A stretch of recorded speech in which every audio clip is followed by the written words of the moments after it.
संसार समुद्रतार नौकायिताभ्यां गुरुभक्तिताभ्यां वैराग्य साम्राज्यदपूजनाभ्यां नमो नमः श्री गुरुपादुकाभ्यां कविद्ववाराशि निशाकराभ्यां दौर्भाग्यदावां बुधमालिकाभ्यां दूरीकृतानम्रविपत्रिताभ्यां नमो नमः श्री गुरुपादुकाभ्यां ताययो श्रीपतितां समीयो कदाचिदप्याशु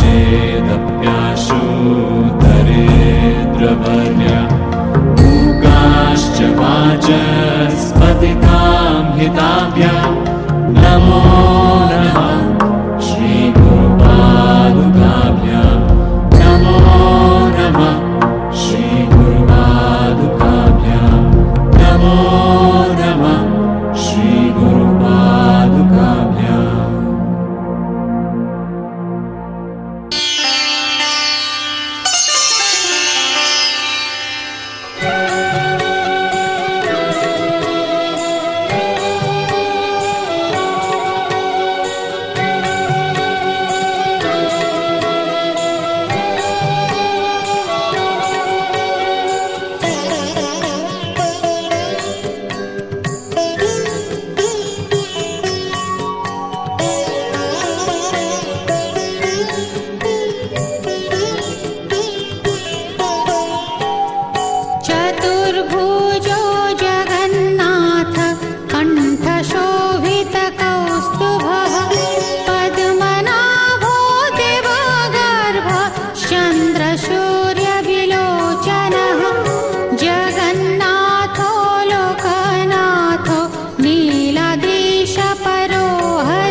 সবাইকে জয় গুরু।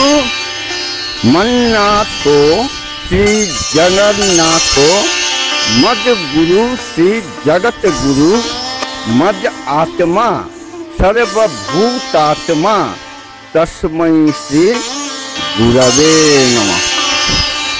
সর্বপ্রথম আমি আমার পরম আরাধ্য গুরুদেব ঠাকুর শ্রী শ্রী ভজন ব্রহ্মচারী বাবার শ্রীপাদ পদ্মে অসংখ্য ভক্তিপূর্ণ প্রণাম জানাই ও আপনাদের সবাইকে প্রণাম জানাই। আজকে রথযাত্রা মহোৎসব ঠাকুর এই হরিহরপুর শ্রী শ্রী ভজন ব্রহ্মচারী সেবাশ্রমে এই রথযাত্রার দিন রথের দড়িতে টান দিয়েছিলেন 1976 সালে। সেই থেকে প্রতি বছর এখানে এই উৎসব হয়। এই রথযাত্রা মহোৎসবে কিছু সামান্য আভাস দিয়েছি তথ্যগত দিক থেকে এবং তত্ত্বগত দিক থেকে আপনারা শুনেছেন। এবারে আমার আরো কিছু যা বলা বাকি রয়ে গেছে আমি তা নিবেদন করছি। তোমার ভেতরে হে জীবাত্মা, আমি পরমাত্মা, তোমার ভেতরে জীবাত্মা রূপে রয়েছি। এই বোধ ভক্তের জাগবে, তখন আর ওই বিষয় বাসনার দিকে, ওই ইন্দ্রিয় বর্গের কাছে পরাজিত হয়ে মনোবুদ্ধি ইন্দ্রিয় বুদ্ধির কাছে পরাজিত হয়ে সেই ভক্ত তখন আর বিষয় দিকে ধাবিত হবে না। তার কাছে ওসব থেকেও নেই। ইন্দ্রিয় ব্যক্তি মন বুদ্ধি নেই তা না আছে, তার শক্তিহীন। কারণ জীবাত্মা তখন পরমাত্মার শক্তিতে শক্তিমান, তার সাথে এক হয়ে গেছে। তো রথযাত্রার এই হলো ভগবানের শিক্ষা। এখন আমরা দেখতে পাচ্ছি ওই গুন্ডিচা মন্দিরে গিয়ে ভগবান 9 রাত্রি থাকবেন বলেছিলেন, কিন্তু থাকলেন 7 দিন, 8 রাত্রি ওই বাইরে কাটালেন, আর 7 দিন করে ফিরে আসছেন, 9 দিন হয়ে গেল। এই 9 আর 7 কেন? আরে ওদের তো বলতে পারতেন 9 দিনের জায়গায় 10 দিন, 11 দিন, 12 দিন, আর 7 দিন না থেকে 3 দিন থাকতে পারতেন, বা 70 দিন থাকতে পারতেন। এই 9 আর 7 কেন? দেখুন এখানেও কিন্তু যৌগিক ও তাত্ত্বিক ব্যাখ্যা কি সুন্দর ভগবান বলছেন, ঠাকুর বলছেন কি বাস্তব আমাদের শরীরে এই সমস্ত ধর্ম কিন্তু বাস্তব। আমাদের এই শরীর নেই, আমাদের শরীর সুস্থ না থাকলে আমরা কিছুই করতে পারবো না। কল্পনার জগতে উড়ি আর টাকার গতিতেই শুয়ে থাকি, বিশাল বিল্ডিংয়েই থাকি, রাজপ্রাসাদ নিয়ে ভোগ করি, সব বৃথা। তাই ভগবান এই দেহকে নিয়েই সাধন ভজনের কথা বলেছেন, ভক্তির কথা বলেছেন। কি বলছেন? 9 দিন 7 দিন কেন? গুরু কালা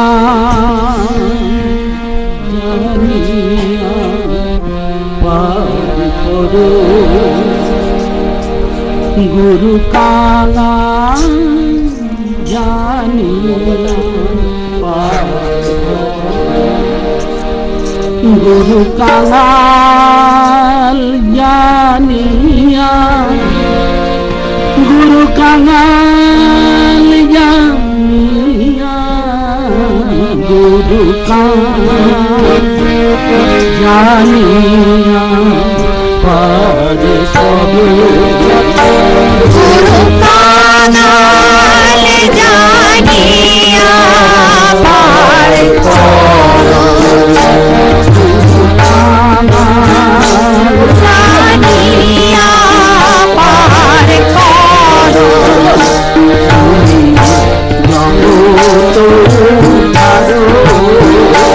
তুমি জগৎ উদ্ধারো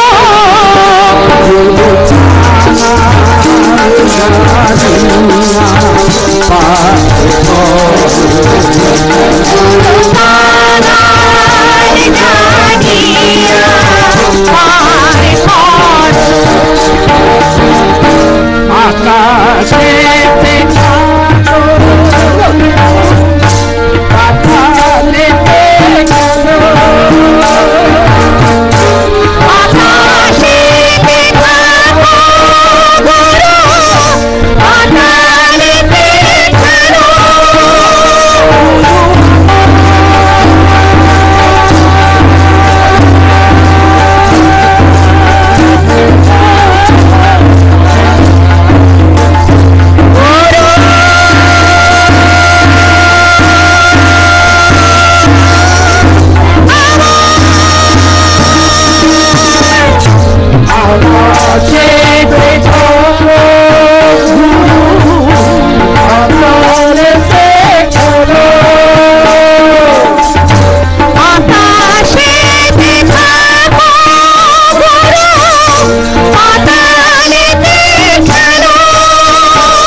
ভূত হইয়া সংসার না হইয়া ধারো সর্ব হইয়া রংধার ওঝা হইয়া ধরো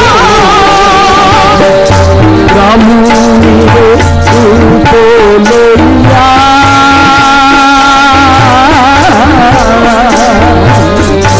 পুরুষের মহার রমণীর রূপ লইয়া পুরুষের মনোহর রাধা রমণ বহলে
মানুষের শরীরে 9টা দ্বার আছে, 9টা দ্বার, নবপুর যাকে বলা হয়। আপনারা একটু চিন্তা করলে পাবেন। দেখুন, 2টো কান 2, 2টো চোখ 2, 4, 2টো নাক, নাকের 2টো 6, মুখ একটা 7, আর 2টো মানুষের গোপনেন্দ্রিয়। মানুষের গোপনেন্দ্রিয় এই 7 আর 2 9, এই 9টা পুর, নবদ্বার। এই নবদ্বার দিয়ে মানুষ ইন্দ্রিয় বৃত্তির সাহায্যে বিষয় বাসনার দিকে ছুটে যায়। তো 9 দিন তোমার ওখানে থাকবো, কিন্তু থাকলেন কিন্তু 7 দিন। এর অর্থ হলো যে এই নবপুরকে, এই নবদ্বারকে তোমার বহির্মুখ না করে অন্তর্মুখীন করতে হবে। তার উপরে তোমার কর্তৃত্ব করতে হবে। তো তাদের পরাজিত করে তোমাকে বিজিত হতে হবে ওই নবদ্বারের শক্তির ওপরে। চোখ দেখবে শুধু তোমার, হে প্রভু, কান শুনবে শুধু তোমার কথা, নাসিকা শুনবে শুধু তোমার আঘ্রাণ, এবং অন্যান্য এই দ্বারের পক্ষেও সেই কথাই প্রযোজ্য। এখন 7 দিন থাকলেন আমাদের দেহে। আমি বলেছি তাত্ত্বিক ও যৌগিক ব্যাখ্যার মিশ্রণে বলবো এই বাস্তব সত্যকে। নবদ্বার এবার এই 7 দিন থাকলেন কেন? আমাদের দেহে 6 চক্র ভেদ আছে, 6 চক্র ভেদ, অর্থাৎ 6খানা চক্রের ভেদ করে 7ম চক্রে যাওয়া। আমাদের প্রথমে হলো মূলাধার, তার উপরে হলো স্বাধিষ্ঠান, তার উপরে মণিপুর চক্র, তার উপরে অনাহত চক্র, তার উপরে বিশুদ্ধ চক্র, আর এই ভ্রু মধ্যে আজ্ঞা চক্র, কথা হলো ছটা। এই বলে আমি আমার বাক্য পুষ্পাঞ্জলি এই পরম আরাধ্য গুরুদেব শ্রী শ্রী ভজন ব্রহ্মচারী বাবার শ্রীচরণে নিবেদন করলাম এবং সর্বোপরি আপনাদের শ্রীচরণেও নিবেদন করলাম। সকলকে প্রণাম। আপনারা সবাই নিত্যানন্দে নিত্য শান্তিতে প্রতিষ্ঠিত হন। জয় গুরু, জয় গুরু, জয় গুরু। ভজন করো